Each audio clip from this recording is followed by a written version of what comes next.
Hello बच्चों, कैसे हैं?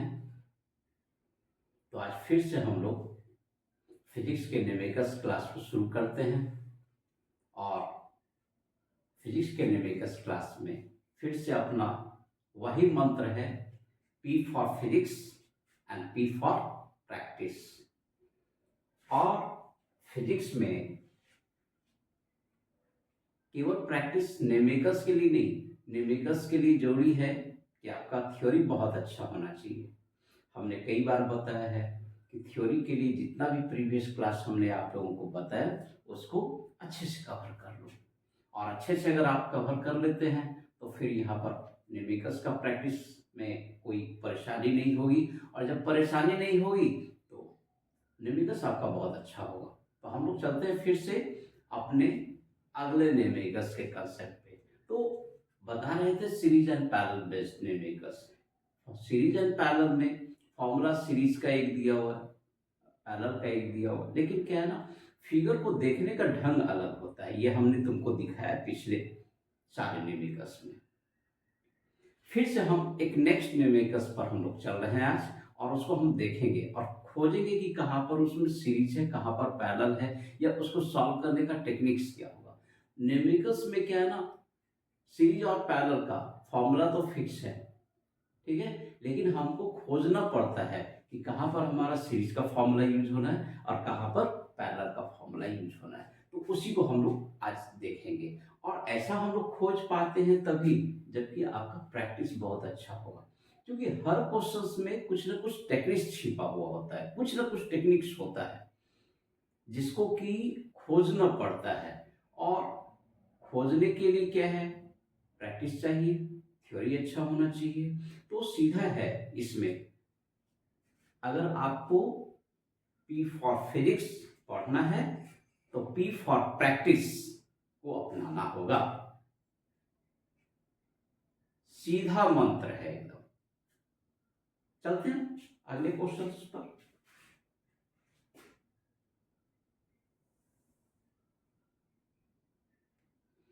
तो यहां पर हम लोग नेक्स्ट न्यूमेरिकल्स पर चलते हैं। बहुत अच्छा न्यूमेरिकल्स है ये सीरीज पैरेलल ग्रुपिंग में।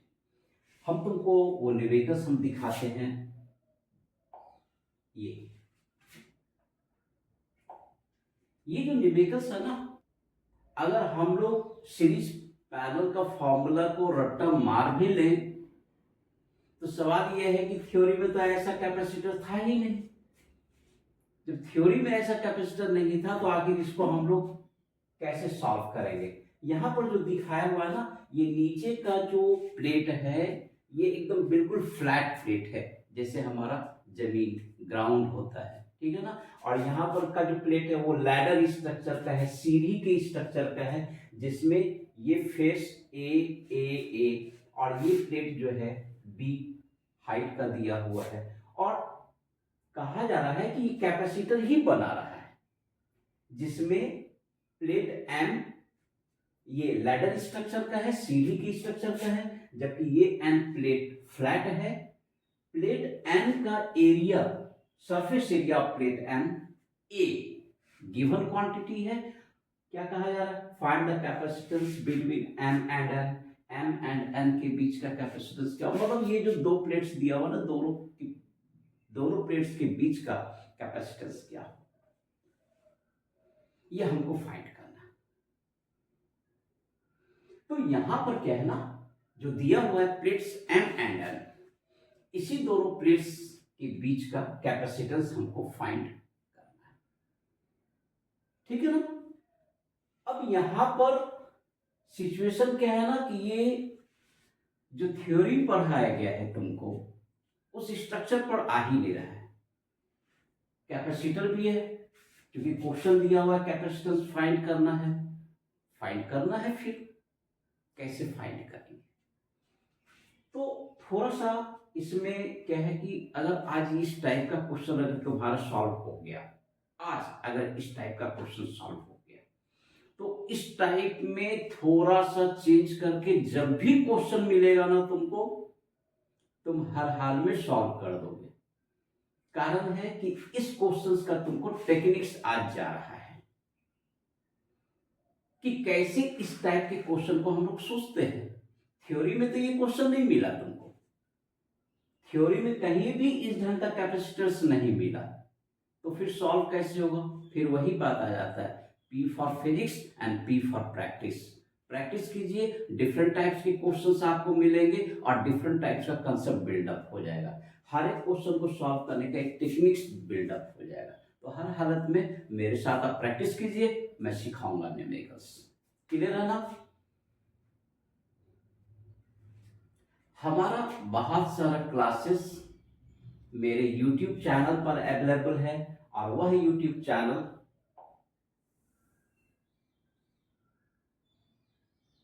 This is my YouTube channel. आप वहां पर भी जाकर रिवीजन कर सकते हो, ठीक है ना? मैं चलता हूं अब आगे।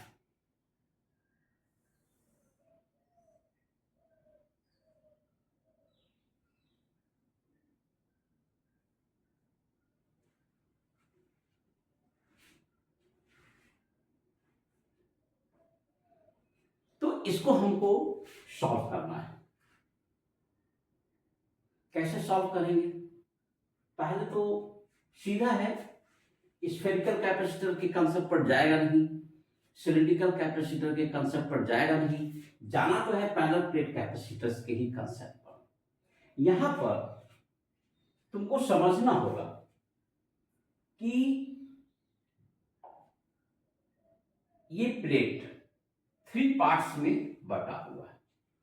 तो यहां से ये एक प्लेट की तरह बिहेव करेगा, ये जो हम दिखा रहे हैं। फिर ये सेकंड प्लेट की तरह बिहेव करेगा, फिर ये थर्ड प्लेट की तरह बिहेव करेगा, और यह जो ब्लू प्लेट्स बच गया, ये ब्लू प्लेट का सिर्फ एक ही काम है, सारे प्लेट्स को कनेक्ट करने का। अगर यह हमारा कनेक्टिंग प्लेट्स है M, तो सारे कनेक्टिंग प्लेट्स को एक साथ इसने कनेक्ट करके रखा है, ये ब्लू वाला कंडक्टर। और हमारा कैपेसिटर बनाने वाला जो प्लेट्स है वो कौन सा है? ये जो हमने तुमको दिखाया पिंक कलर का। अब क्या है, ये इसके साथ पैरेलल प्लेट कैपेसिटर बना रहा है, तो एक ये पार्ट पैरेलल प्लेट कैपेसिटर का हो गया। दूसरा पार्ट क्या हुआ? ये पैरेलल प्लेट कैपेसिटर हो गया। और तीसरा पार्ट क्या हुआ? यहां पर भी क्या है ना, सारे प्लेट्स एक दूसरे से कनेक्टेड हैं। इसको अगर कनेक्टिंग अगर हमने माना है, इसको कंडेंसिंग रखा है, तो देखो सारे कंडेंसिंग प्लेट्स एक साथ कनेक्टेड है। और जब कनेक्टिंग प्लेट्स एक साथ कनेक्टेड हो, कंडेंसिंग प्लेट्स एक साथ कनेक्टेड हो, तो वैसे ग्रुपिंग को तो हम लोग पैरेलल ग्रुपिंग ही करते हैं। ऑब्वियसली है कि ये सारे पैरेलल ग्रुपिंग में, सारे पैरेलल ग्रुपिंग में। तो यहां पर ये एक अपना कैपेसिटर बना रहा है, ये एक अलग कैपेसिटर बना रहा है, ये एक अलग कैपेसिटर बना रहा है, और ये क्या कर रहा है ना, कनेक्ट कर रहा है। अगर इसको हम लोग अलग से दिखाने की कोशिश करेंगे तो थोड़ा सा अलग से भी समझा दे रहे हैं। ये एक ये वाला बन रहा है यहां, दूसरा क्या है, ये बन रहा है, और तीसरा प्लेट क्या है, इस तरह से फॉर्मेशन हो रहा है 3 कैपेसिटर्स का।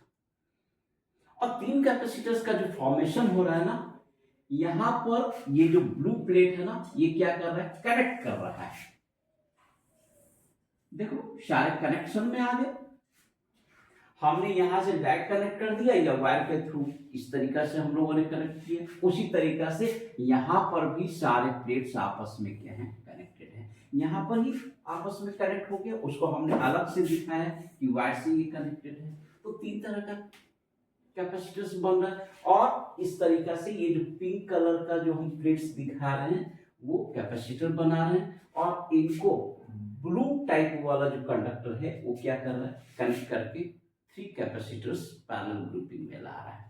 तो ऑब्वियसली है इसका कैपेसिटेंस C1 होगा, तो यहाँ पर का भी कैपेसिटेंस C1 होगा, इसका कैपेसिटेंस ऑब्वियसली है C2 होगा, तो यहाँ का कैपेसिटेंस क्या होगा, C2 होगा, यहाँ का कैपेसिटेंस C3 होगा, तो यहाँ का भी कैपेसिटेंस क्या होगा, C3 होगा। बस इतना ही तो सोचना है। और यहाँ इस तरीका से अगर 3 कैपेसिटर्स अगर तैयार हो गया, तुमको इनिशियली यहां पर अगर डी सेपरेशन दे दिया जाए तो यहां पर भी क्या होगा, इसका सेपरेशन, इस प्लेट का सेपरेशन कितना हो जाएगा, डी हो जाएगा। तुम इस प्लेट का अगर सेपरेशन अगर निकालना चाहोगे कैपेसिटर्स में तो यहां पर का सेपरेशन कितना होगा, यहां से पहले से डी है और ये बी हाइट है तो इसका सेपरेशन हो जाना है डी प्लस कितना, बी हो जाना है। और यहां पर कितना हो जाना है सेपरेशन, डी प्लस 2b हो जाना है। क्योंकि इतना तो हो गया D plus B and D plus B 2b। तो इस तरीका से ये हो गया। अब हम लोग क्या करते हैं, क्योंकि टोटल प्लेट एरिया यहां पर कितना था, ए, अगर टोटल प्लेट एरिया ए है तो इस प्लेट का प्लेट एरिया हमारे पास कितना बचा है, a/3। इस प्लेट का एरिया कितना बचा है, a/3। इस प्लेट का एरिया कितना हो चुका है, a/3। अब तुमको क्लियर पैरेलल प्लेट कैपेसिटर्स पर ये पूरा कंसेप्ट दिख रहा है। पैरेलल प्लेट कैपेसिटर्स तो यहां दिख रहा है, दूसरा क्या है, पैरेलल ग्रुपिंग में दिख रहा है। इतना जो बात है ये कहीं पर भी थ्योरी में नहीं लिखा हुआ, ये बात ध्यान रखना। कहीं पर भी बुक्स में थ्योरी में ये चीज नहीं आता है जाने। अगर थ्योरी में नहीं आता है तो फिर हम सीखेंगे कैसे। आप कितना भी थ्योरी को रट्टा मार लीजिए, parallel plate capacitor, grouping of capacitors, कुछ नहीं होगा। इसको एडजस्ट करने के लिए इसी ढंग से प्रैक्टिस करके एक एक न्यूमेरिकल्स करके एक एक न्यूमेरिकल्स के टाइप को देखते हुए हमको सीखना पड़ेगा।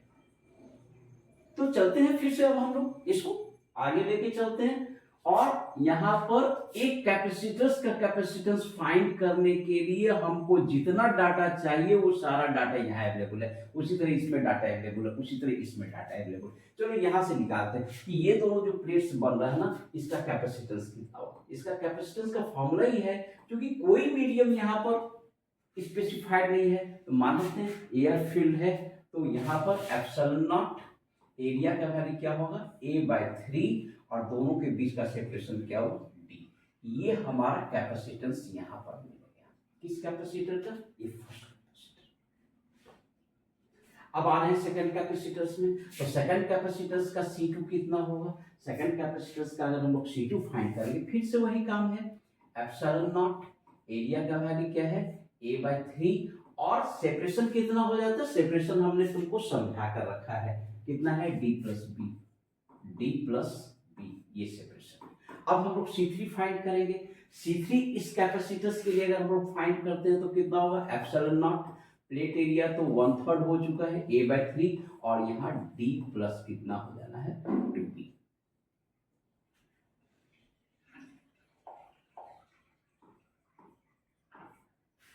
ठीक है, इतना हो जाता है। अगर इतना हो गया, हमने तीनों कैपेसिटर्स का अगर कैपेसिटेंस फाइंड कर लिया, बाकी काम तुम करो।